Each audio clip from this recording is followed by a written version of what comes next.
My life. Oh my gosh. It's a complete dumpster fire. You know how you see those crazy stories on the internet and think, wow, that person must be totally out of their mind.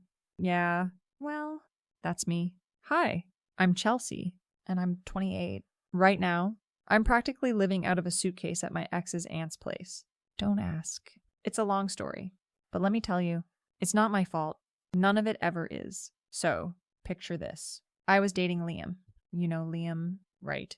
The kind of guy who, always has a plan, always calm, always just there. He was solid, too solid. Sometimes he was that too nice guy, always trying to make everyone happy, especially me. I mean, he'd bend over backward, then forward, then sideways just to avoid a fight. Honestly, it was kind of annoying. Like, a little conflict is good for the soul, right? Keeps things interesting. But Liam, nope. He'd just shut down, get all quiet. And then I'd be the bad guy for, being passionate. Whatever. Anyway, we'd been together for, I don't know, almost 3 years. We were living in a pretty decent apartment in Dallas. It was his name on the lease, mostly because my credit was, well, let's just say it was a bit of a creative masterpiece. If you catch my drift. Always had been. I mean, things happen, right? Sometimes you just gotta live a little, and bills are, just suggestions. It's not like I was trying to screw anyone over. I just sometimes forgot. Or things came up. Or whatever. It's not my fault if the system is, so rigid. One day, Liam comes home, all excited, talking about how he wants to buy a house. A house. Can you believe it? Like we're some old married couple or something. I was, slow your roll, buddy. A house. That's a huge commitment. But he was all about it. He wanted a place with a yard for a dog he swore we'd get. We never did, obviously, because who needs that kind of mess? And a spare room for his gaming setup. Typical. He was always, planning for the future. And I was just trying to, live in the now. What's wrong with that? So he starts looking at places all serious. And then the loan applications start rolling in. And this is where things get a little spicy. He was going through all his paperwork, bank statements, tax returns, all that boring stuff. And he asked me for mine. My face, probably went totally blank. My financial situation was not exactly public facing. I mean, I had my money, sure, but it was my money. And it wasn't always in, neat little piles. Sometimes it was in my Venmo, sometimes under my mattress. Sometimes, well, let's not get into specifics. But he wanted all the details. He was interrogating me or something. I told him, baby, I'm not, super organized with that stuff. It's all over the place. He got that look. That quiet look he gets when he's, judging you but not saying it. It's so annoying. So I'm sitting there, watching him pull up his credit score. And it's, ridiculously good. And mine, well, let's just say it was the kind of score that makes banks, run away screaming. There was no way I was going to be on that loan application with my real information. No way in heck. He would have, thrown a fit, and then he would have started with the whole, why can't you be more responsible lecture? And I just couldn't deal with that again. I've heard it all before. So I had an idea, a brilliant one. Actually, I mean, it wasn't like I was hurting anyone. Right. I just wanted to help him get his dream house. And by help him, I mean, help us, because I'd be living there too. So I grabbed his laptop when he went to the bathroom. He never locked it, which was, his first mistake. Always so trusting. I found the loan application portal still open, and I just changed a few things. Not big things. Just, little adjustments. My income, boosted it a bit. My credit score, made it look healthier. My past addresses, smoothed over some of the gaps where I, bounced around a bit. Just making it look good. Presentable. I was doing him a favor. Really, he wouldn't have to deal with my actual messy financial history. And besides, it's just a number, right? What's the big deal? It's not like I was, robbing a bank. I was just, improving my profile for us. He came back, totally oblivious. He sent the application off, all happy. And I just smiled inside. I was, high-fiving myself. I was so clever. He wouldn't have to worry about my issues and we could move forward. That's what I was thinking. I mean, I did want to move into a house, because our apartment was starting to feel a little cramped, and his gaming stuff was, like, everywhere. The next few weeks were, like, a blur of house tours and open houses. He was so excited, pointing out all these, like, dumb features, and I was just trying to look enthusiastic. Like, oh, wow, babe, a 2-car garage. So practical? Meanwhile, I'm thinking, who even needs 2 cars? I barely drive mine. But he was, like, obsessed with the idea of a garage workshop. Whatever. We found a place, a nice little 3-bedroom in a quiet neighborhood. It was fine. It had a nice kitchen, which was, like, important to me for, ordering takeout. And the master bedroom was big enough for all my clothes. So I was on board. The loan got approved. Easy peasy. I mean, with my enhanced profile. What did they expect? It was, like, a done deal. And Liam was over the moon. He was so proud. Like he did it all himself. Which, technically, he did. But I helped in my own way. We moved in, and for a while, things were, like, pretty good. He was always doing projects around the house. Fixing things. Planting stuff in the yard. He was, like, in his element. And I was just enjoying not paying rent. He covered the mortgage, obviously. I mean, it was his name on the loan. So it made sense. I was still paying for my, like, personal expenses and whatever. And sometimes I'd chip in for groceries or utilities. If I remembered, it was a fair system. I mean, I was, like, providing emotional support, right? That counts for something. But then things started to get weird. He started talking about getting married. Like, seriously? Chelsea, when are we going to make this official? And I was like, whoa, hold your horses. Cowboy, marriage. That's, like, a whole other level of commitment. And I wasn't sure I was ready for that. I mean, I liked him, sure. But marriage felt so final. And what if I, like, changed my mind later? It's not like I could just, like, unmarry him without a lot of drama. I started pulling away.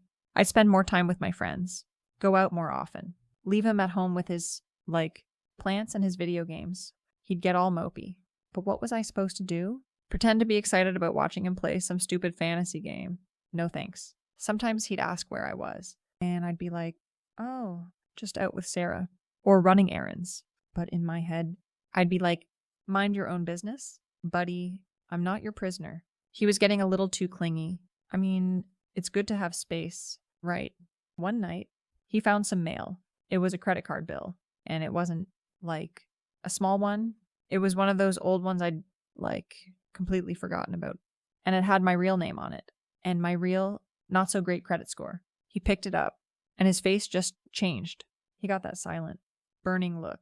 And I knew my stomach, like, dropped to my feet. Oh, great. Here we go. He just held it up. Didn't say a word. I tried to act all innocent. What's that? Babe?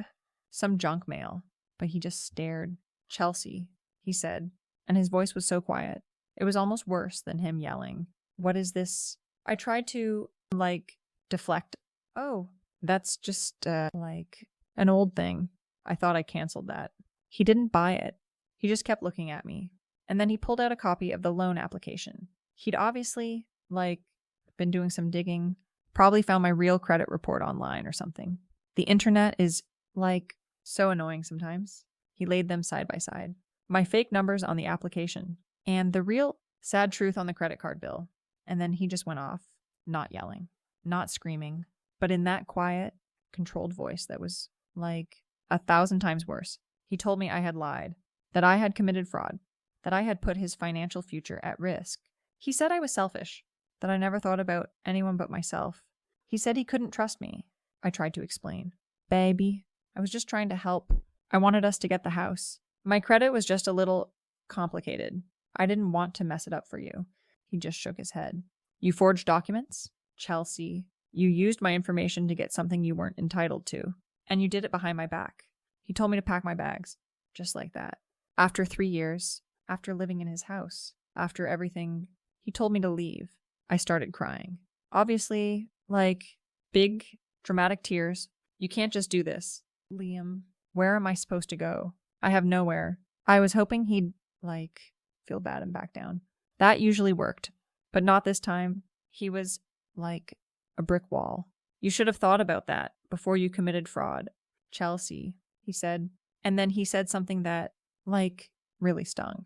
I can't build a future with someone I can't trust, especially not someone who would put my entire life at risk for their own convenience. Ouch. So I packed. It was humiliating. He stood there, watching me, not saying a word. And I was, fuming. He was being so dramatic. It wasn't a big deal. People exaggerate on applications all the time. It's not like I was, a hardened criminal. I just wanted a nice place to live. And now he was, throwing me out on the street. It was so unfair. I ended up at my ex's aunt's house. Yeah, I know. It's a whole other story. But long story short, my ex, Mark, and I are still, friends. And his aunt, Carol, is, super sweet. She's always felt bad for me. She thinks I have a rough go of it. Bless her heart. So she let me crash on her couch. It's not ideal, obviously, but it's a roof over my head. For now, I still kept tabs on Liam. Obviously, not, in a creepy way. Just, checking his Facebook. He was posting all these happy pictures of him and his new dog. A golden retriever? Of course. So basic. And then, a few months later, I saw it. A picture of him and a girl. Not just a girl, but a pretty girl. And she was, smiling at him in a way that made my stomach churn. And the caption, so happy to share this next chapter with you. Sarah. Sarah. Really. He couldn't even find a new name. I clicked through her profile. She was, a total goody two-shoes. All about, her volunteer work and her career as some kind of fancy accountant. Of course, she probably had, a perfect credit score and never told a lie in her life. And then I saw the biggest slap in the face. A picture of them, standing in front of my house. The house we picked out, and she was holding a sold sign, and he had his arm around her, and they both looked, disgustingly happy. He sold it. He sold our house, and bought a new one, with her. The audacity, I know it was technically his, but we picked it out together. I helped him with the loan application, and now he's, living his best life with some, perfect accountant while I'm stuck on Carol's couch, listening to her tell me stories about her cats. It's infuriating. I called him. Obviously, he didn't answer, so I left him, a really long voicemail. I told him he was a heartless monster, that he owed me for all the time I wasted on him, that he was, the biggest jerk on the planet. I told him he was a hypocrite, too, because he acted all high and mighty, but he probably had secrets of his own. He never called back. Typical? A few weeks later, I was looking for a new place. Carol's couch was getting, really uncomfortable, and I needed my own space. So I started looking at apartments, and that's when it hit me. Every application I filled out, every background check, every credit pull, it all came back with, a giant red flag, previous fraud detected, identity theft concerns, high risk. They were all, rejecting me one after another. It was, a nightmare. And then I got a letter, a really official-looking letter, from the bank that gave Liam the loan for the house. It was, a notice of investigation about fraudulent activity on a loan application. And my name was on it, my actual name. And it said they were, looking into it and that there could be consequences. My heart, totally started pounding. I didn't know what to do. It was just a little white lie, right? It wasn't like I was trying to steal money. I was just trying to help him get his dream house. And now I'm, being investigated by a bank? It's completely insane. I called Carol, all panicked. She just listened patiently. And then she said, Chelsea, honey, you need to be careful. They don't mess around with these things. And then she said something about, contacting a lawyer. A lawyer? For this, it's so over the top. I tried to reach out to Liam again, to tell him to, fix this, to make it go away. He didn't answer my calls or texts. He blocked me on everything. He literally, disappeared off the face of the earth for me. It's so childish. A few days ago, I got another letter. Not from the bank this time. From the state licensing board. My cosmetology license. They were, suspending it indefinitely because of a moral turpitude clause related to the bank investigation. Can you believe it? My job, the one thing I actually, enjoyed doing, all because of this stupid house loan thing. So now I'm stuck. No job, no apartment, living on my ex's aunt's couch. And Liam, he's like probably sipping mimosas in his new house with his perfect accountant girlfriend, completely oblivious to the fact that my life is like totally ruined. It's not fair. None of it is my fault. I was just trying to help. And now I'm paying the price for like being a good girlfriend. It's ridiculous. I don't care anymore, though, about him, about her, about any of it. They can have their perfect little lives. I just wish they'd leave me alone. It's always someone else's fault. Isn't it? This whole mess? Definitely Liam's fault. If he hadn't been so obsessed with buying a house, none of this would have happened. And if he wasn't such a drama queen about a little white lie, I wouldn't be in this situation. Some people just can't handle the truth, I guess. And I'm the one who always gets screwed over for being honest. In my own way, you know.